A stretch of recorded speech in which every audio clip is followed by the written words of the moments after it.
సారి జగన్మోహన్ రుజువు చేసుకున్నాడు. Right right వెన్నుపోటు దినమన్నాడు, మళ్ళీ ప్రయత్నం మారదాం. రైట్. వంశీ గారు నమస్తే. గుడ్ ఈవినింగ్ అండి.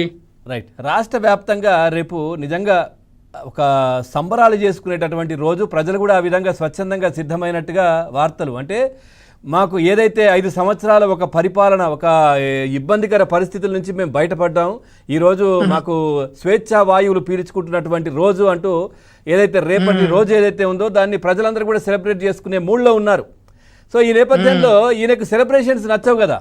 సో అందుకే ఈ వెన్నుపోటు దినం అని చెప్పి ఏదో హడావిడి చేసే ప్రయత్నమా ఏంటి అసలు ఈ దినం? సార్ ఇప్పుడు సైకోలు అంటే ఎవరంటే 100 మంది సంతోషంగా ఉంటే ఒకడే బాధగా ఉంటాడు, వాడే సైకో. ఇప్పుడు రాష్ట్ర వ్యాప్తంగా జూన్ 4వ తారీఖు ఒక చారిత్రాత్మక తీర్పు ఇచ్చారు. ఆ తీర్పుకు కట్టుబడి ఈరోజు 11 సీట్లు కన్స్ట్రైన్ అయినటువంటి వ్యక్తి. నిజంగా కిరణ్ రాయల్ గారు ఇందాకంట ఇవాళ వెళ్ళమని ఎవడు సలహా ఇచ్చాడో అని అన్నారు. అసలు ఈ వెన్నుపోటు దినం పెట్టమని సలహా ఇచ్చిన కూడా నిజంగా దండం పెట్టాలి ఎవడో కానీ. డెఫినెట్లీ మరి మేము ఎప్పటి నుంచో అనుకుంటా ఉన్నాం, మేము ప్రతిపక్షంలో ఉన్నప్పటి నుంచి మేము అంటా ఉంది ఏంటంటే సజ్జల రామకృష్ణారెడ్డి అనేవాడు ఎప్పుడు నీ పక్కనే ఉండాలి, రాష్ట్రం బాగుపడాలంటే సజ్జల రామకృష్ణారెడ్డి జగన్ పక్కనే ఉండాలి, ఇట్లాంటి సలహాలు ఇస్తా ఉండాలి. నువ్వు తెనాలి వెళ్ళి పరామర్శించరా అనే సలహా, రిమోట్లో నొక్కగానే జగన్మోహన్ రెడ్డి వచ్చేసినట్టు అదొక సలహా, మళ్ళీ వెన్నుపోటు దినం ఒక సలహా. అసలు ఇతని కుటుంబం వెన్నుపోటు మీద వచ్చినటువంటి కుటుంబం సార్.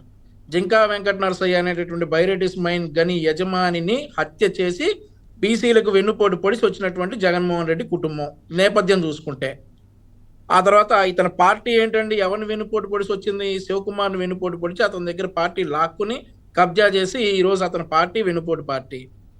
కాంగ్రెస్ పార్టీని అడ్డం పెట్టుకుని ఇన్ని లక్షల కోట్లు సంపాదించేసి ఆ పార్టీకి వెన్నుపోటు పొడిచి మరి బయటకు వచ్చాడు. ఇవన్నీ మాట్లాడుకోవాలి కదా. అలాగే మరి 2019 నుండి 24 వరకు నిన్ను నమ్మి 151 సీట్లు జనం ఇస్తే వాళ్ళకి నువ్వు వెన్నుపోటు పొడిచావు.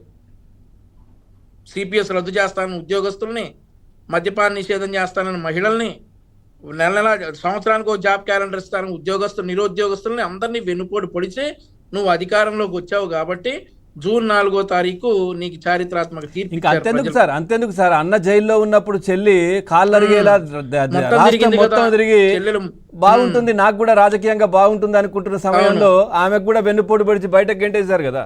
కుటుంబ సభ్యుల్ని వెన్నుపోటు పొడి చేశాడు. అసలు బాబాయ్ చూసుకోవాలి కదండి. నేను ఎత్తుకొని పెంచిన బాబాయ్, ఏం చేసావు? బాబాయిని పొడిచావు, గొడ్లపోటు పొడిచావు, ఆ తర్వాత అది గుండెపోటు అన్నావు, దాన్ని అంటారు వెన్నుపోటు అని.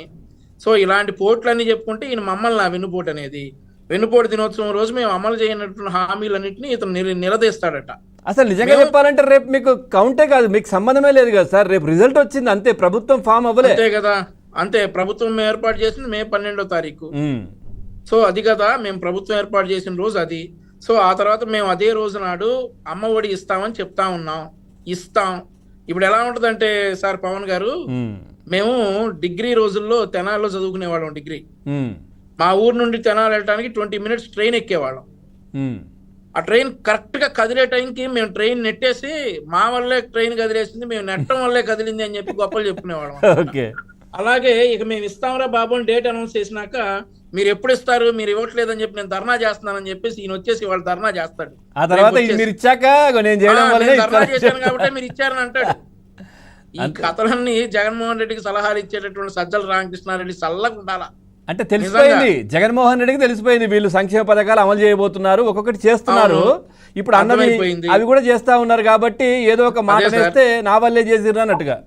అవును, మేము హామీ ఇచ్చినట్లుగా 4,000 రూపాయలు పెన్షన్ పెంచాం, 1 కోటి సిలిండర్లు ఇచ్చాం, 16,347 డిఎస్సి పోస్టులకి నోటిఫికేషన్ ఇచ్చాం. అది కూడా అమలు కాబోతా ఉంది. అలాగే 1,200 కోట్లు పెట్టి 20,000 కిలోమీటర్ల రోడ్లు వేసాం. మళ్ళీ వర్షాలకు నాశనం అయిపోయినటువంటి రోడ్లు కూడా మళ్ళీ వేస్తా ఉన్నాం. దీన్ని నిరంతర ప్రక్రియ అంటారు జగన్మోహన్ రెడ్డి భాషలో. 2019లో వదిలేసిన రోడ్లు 2024 వరకు వేయకపోతే మేము వచ్చిన తర్వాత రోడ్లు వేస్తా ఉన్నాం. ఈ రోజు ప్రజలకి ఇక ఏ అయితే మౌలిక సదుపాయాలు కావాలో అవన్నీ ఇస్తా ఉంటే మాది వెన్నుపోటు అంటాడా? ఈ సలహా ఇచ్చినోడు ఎవడండి నిజంగా? ఇవన్నీ చెప్పుకోవాలి. ఇక ఈ వెన్నుపోట్లు వీటన్నిటికీ గురించి కూడా ఈ రోజు ఎంత ఫ్రస్ట్రేషన్ లో ఉన్నాడో మీరు చూసుంటారు. అవును, ఎంత ఫ్రస్ట్రేషన్ లో ఉన్నాడో చూసి ఆ సైకో ఆ గాంజా బ్యాచ్ మొత్తంతో చంద్రబాబు నాయుడు గారిని పోలుస్తున్నాడు. నిజంగా ఇందాక పెద్దలు శ్రీనివాసరావు గారు అన్నట్లు ఇతను బయటకు వదిలితేనేమో ఇట్లాంటి విన్యాసాలన్నీ చేసేసి మరీ చులకనైపోతాడు. బయటకు వదలకపోతే హార్డ్ కోర్ చంద్రబాబు నాయుడు గారి ఫ్యాన్స్ లాంటి మాకేమో కోపాలు వస్తా ఉన్నాయి. రేపేంటి ఫుల్ సెక్యూరిటీ ఇచ్చి పంపిస్తున్నారా? తప్పదు కదా సార్, అతను రాజ్యాంగం కల్పించిన హక్కు, అతనికి అతను హరించాడని మేము హరించలేం కదా. అంతే కదా. మేము కనీసం ఇళ్లలో నుంచి బయటకు వస్తామంటే హౌస్ అరెస్ట్లు. అవును. ఇక్కడ నువ్వు స్వేచ్ఛగా ఇళ్ళరా బాబు, నువ్వేం చేస్తావు చెయ్యి అని చెప్పి చూస్తా ఉంటేనేమో అప్పుడు ఆయన బయటకు రావాలంటే చెట్టు నరికేయడాలు, 144 సెక్షన్లు, చెట్లు నరికేయడాలు ఇవన్నీ కూడా. ఇప్పుడు ముందు రోజు టీడీపీ జనసేన వాళ్ళు ఇళ్లకెళ్ళే తాళాలు వేయటం, ఇళ్లకు పోలీసులు, అవును, వాళ్ళ ఇళ్ల ముందు 4-5 పోలీసులు ఉండటం. నిజంగా మాకు ఎస్కార్ట్ ఇచ్చారు.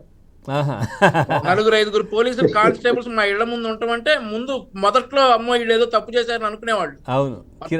వారానికి 3 సార్లు వస్తా ఉంటే కిరణ్ గారి ఇంటి ముందు ఉగాది అనుకుంటా, ఆ టైంలో గుడికి కూడా వెళ్ళనివ్వాలి, ఆయనతో పాటే ఉన్నారు. అదే కదా. సో అంత ఎస్కార్ట్ ఇచ్చారు మాకు. వినాయక చవితి బాబు అంటే పోలీసులు పంపించాడు, బొమ్మను తెచ్చుకోబోయేసి. ఈ రోజు మరి మీరు చూశారు కదా, ఇందాక పోలీస్ జీప్ ఎక్కేసి ఒకడు డాన్స్ వేస్తా ఉన్నాడు. పోలీస్ జీప్ ఎక్కేసి గంజాయి బ్యాచ్ గాంజా బ్యాచ్ డాన్స్ చేస్తా ఉన్నాడు.